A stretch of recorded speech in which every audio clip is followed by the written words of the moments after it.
اور سیدنا عثمان کو تو جنت کی بشارت کئی دفعہ ملی ہوئی.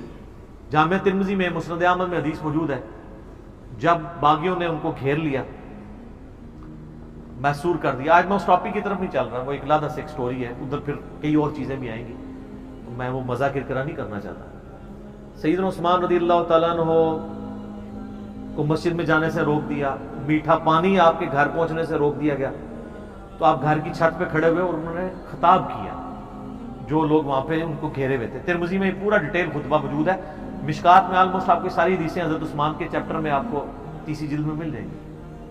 تو ان کا لوگوں، میں تمہیں اللہ کی قسم دیتا ہوں اور اسلام کا واسطہ دے کے پوچھتا ہوں، کیا تمہیں یاد نہیں ہے کہ نبی علیہ السلام جب مدینہ شریف ہجرت کر کے آئے تھے تو مسلمانوں کے لیے میٹھے پانی کا کنواں نہیں تھا، اور نبی علیہ السلام نے کہا تھا کہ کون ہے کہ جو کنواں لے کر وقف کرے اور جنت میں سے بہتر کنواں لے لے. تو میں نے اپنے حلال مال سے وہ کنواں خرید کے وقف کیا تھا. تو سب نے کہا کہ ہم گواہی دیتے ہیں کہ آپ کے لیے بشارت تھی. کون گواہی دے رہے ہیں؟ جو مخالفین ہیں، پروٹیسٹ کرنے آئے ہیں. اس سے بات پتہ چلی کہ وہ لوگ تھے جن کو یہ باتیں پتہ تھی، صحابہ ہی تھے. بیچ میں اور لوگ بھی مکس تھے لیکن صحابہ بھی تھے، بدری صحابہ بھی تھے. ان میں اختلاف رائے تھا، وہ علیحدہ سے ایک ٹاپک ہے. یوٹیوب پہ میرا کلپ ہے شہادت عثمان کے اصلی اسباب کیا تھے. عبداللہ ابن سبا والا تو معاملہ ہی ذرا ایک ڈفرنٹ کہانی بنا کے اس میں ڈال دی، وہ الگ چیز تھی. پھر سیدنا عثمان نے کہا کہ تمہیں یہ یاد نہیں ہے کہ مسجد نبی کی توسیع کی باری آئی تو نبی علیہ السلام نے فرمایا کون ہے جو مسجد نبی کے لیے زمین لے کے وقف کرے توسیع کے لیے کہ جنت میں سے بہتر اسے اللہ تعالیٰ قطع عطا فرمائے. تو میں نے اپنے مال میں سے وقف کیا تھا اور مجھے جنت کی بشارت ملی. کہا جی بالکل ایسے. پھر ان کا جو جیش العسرہ تھا، تنگی والا جہاد، یعنی تبوک، جہاں پہ جہاد فرض ہو گیا تھا ہر مسلمان کیونکہ رومن امپائر سے ٹکرانا تھا. تو نبی علیہ السلام نے جب چندے کی اپیل کی تھی تو میں نے 1000 دینار نبی علیہ السلام کی جھولی میں ڈرا کے ڈالے تھے، اور نبی علیہ السلام اپنے مبارک ہاتھوں سے یوں ان کو الٹ پلٹ کرتے تھے اور کہتے تھے عثمان جنتی آج کے بعد جو مرضی کرے. تو انہوں نے کہا کہ ہم گواہی دیتے ہیں. سر یہ 1000 دینار آپ کیا سمجھ رہے ہیں کتنی رقم ہوگی؟ کیلکولیٹ کر کے دیکھیے گا. 20 دینار 7.5 تولے سونا ہوتا تھا.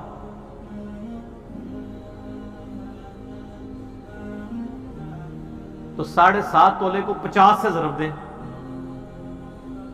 450 کے قریب، بلکہ اس سے بھی زیادہ.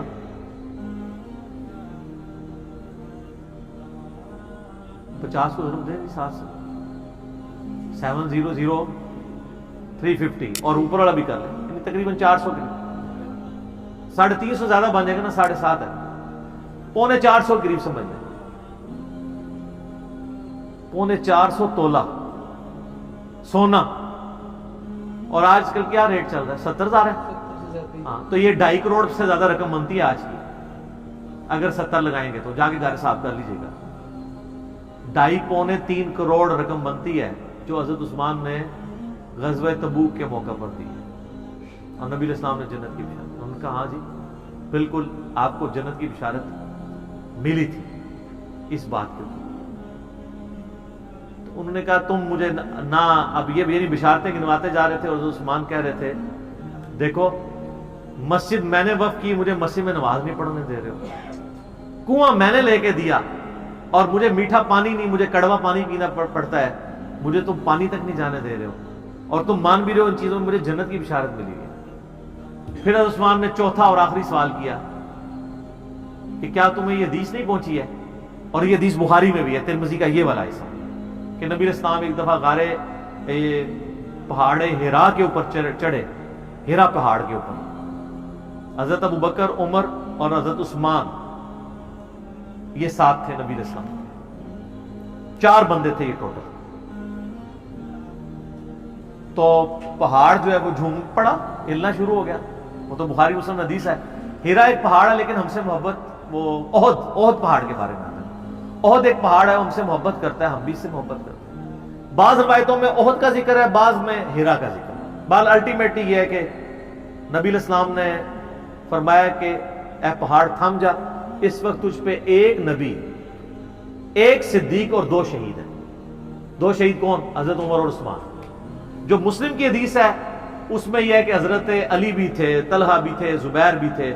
تو نبی علیہ السلام نے فرمایا کہ اس وقت تجھ پر انبیاء، شہداء اور صدیق کے علاوہ کوئی نہیں ہے. اس سے یہ بھی نبی علیہ السلام نے غیبی خبر دے دی کہ یہ باقی سارے شہید ہونے والے ہیں. حضرت طلحہ بھی شہید ہوئے ہیں جنگ جمل میں، حضرت زبیر بھی اور مولا علی بھی اور سیدنا عثمان بھی. تو انہوں نے کہا ہاں آپ کو شہید ہونے کی خبر دی تھی. تو انہوں نے کہا اللہ کی قسم، رب کعبہ کی قسم، میں کامیاب ہو گیا. میں نے تم سے یہی منوانا تھا کہ نبی علیہ السلام نے مجھے شہید کہا ہوا ہے، میں شہید ہوں. لیکن خیر ترمذی میں تو ادھر ہی ہے. باقی آپ تاریخی روایتیں پڑھیں گے اور باقی کتابیں دیکھیں گے، اس میں آپ کو ملے گا کہ وہ کہتے ہیں کہ حضرت یہ باتیں ساری صحیح ہیں لیکن اب آپ بدل چکے ہیں. نہیں وہ جیسا ہمیں بھی کہتے ہیں کہ حضرت باتیں تو آپ کی ٹھیک ہیں لیکن کے بعد پھر اس طرح کی باتیں شروع ہو جاتی ہیں. تو یعنی بدقسمتی جب کسی پہ چھائی ہو. ورنہ دیکھیں ایک شخص جس کی 82 سال عمر ہے اور اس کی زندگی پوری قربانیوں سے تعبیر بھری پڑی ہوئی ہے، کہیں بشری تقاضے کے تحت کوئی مسئلہ مس ہینڈل تو اس سے ضرور ہو سکتا ہے، لیکن آپ اس کی نیت کے اوپر یا اوورآل پوری زندگی کو تو زیرو سے ملٹیپلائی نہیں کر سکتے. یہی وجہ ہے کہ جو ایران والوں نے فلم بنائی ہے مختار سقفی پہ، اس میں بھی جو حضرت معاویہ رضی اللہ تعالیٰ عنہ اور شیعان علی کا اختلاف دکھایا وہ اسی بات پہ کہ آپ نے خلفاء کے طریقے کو چھوڑ دیا اور اس میں وہ تینوں خلفاء کو رسپیکٹ دیتے. پھر حضرت علی علیہ السلام کی زندگی کے آخری 10 سال پہ ایک فلم ہے 22 قسطوں پہ، امام علی علیہ السلام. اس میں انہوں نے حضرت عثمان کا بھی، چونکہ ان 10 میں سے سمجھ لیں 4-5 سال تو حضرت عثمان کے بھی خلافت کے، حضرت عثمان کا بھی انہوں نے بڑا پازیٹیو کریکٹر دکھایا ہے اور یہ بتایا کہ اصل کلپرٹ جو ہے وہ مروان بن حکم تھا. حضرت علی حضرت عثمان کو سمجھاتے تھے تو پھر وہ اپنے فیصلوں کو بھی ریورٹ کرتے تھے، یعنی ان کی نیت میں تھی. لیکن ظاہر ہے کہ وہ ایک حضرت عمر والی مینیجریل سکل نہیں تھی. 72 ایئرز کی عمر میں چونکہ خلیفہ بنائے گئے تھے، ایک ایجڈ تھے. تو بہرحال 82-83 ایئرز ایج ہے اور ایک شخص نے پوری زندگی یعنی اسلام قبول کیا. تو ان کا چچا ان کو مارا کرتا تھا کہ اتنی تکلیفیں کاٹی ہیں، سابقون الاولون میں سے. تو آخری وقت میں آ کے کیوں انہوں نے ایسا کرنا تھا کہ وہ نفس کے ہاتھوں مغلوب ہو جاتے ہیں، جن کی پوری زندگی اسلام کی خدمات پہ تھی اور نبی علیہ السلام نے کئی مواقع پہ انہیں جنت کی بشارت بھی دی. بال انہوں نے اپنے سیلف ڈیفenس میں کچھ بھی نہیں کیا، ورنہ 300 بندے کو ہٹانا کوئی مسئلہ نہیں تھا، لیکن وہ چاہتے تھے مدینہ الرسول میں میری وجہ سے خون نہ بہے. تو خلافت و ملوکیت میں مولانا مودودی نے یہ بات لکھی ہے کہ خلافت و ملوکیت کا فرق یہی ہے کہ حضرت عثمان چونکہ خلیفہ راشد تھے، انہوں نے اپنے خلاف پروٹیسٹ کی اجازت دی ہے، کسی سے زبردستی تلوار کے زور پہ مسئلہ نہیں کیا.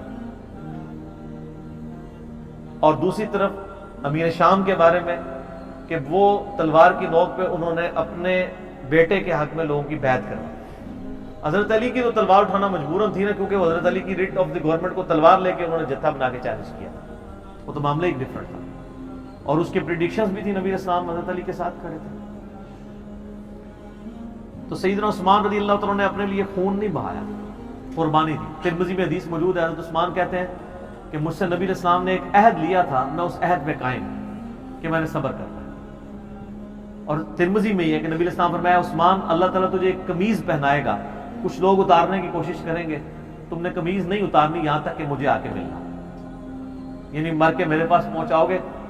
تو یعنی وہ صبر بھی کرتے رہے، خلافت سے الگ بھی نہیں ہوئے لیکن صبر بھی کیا.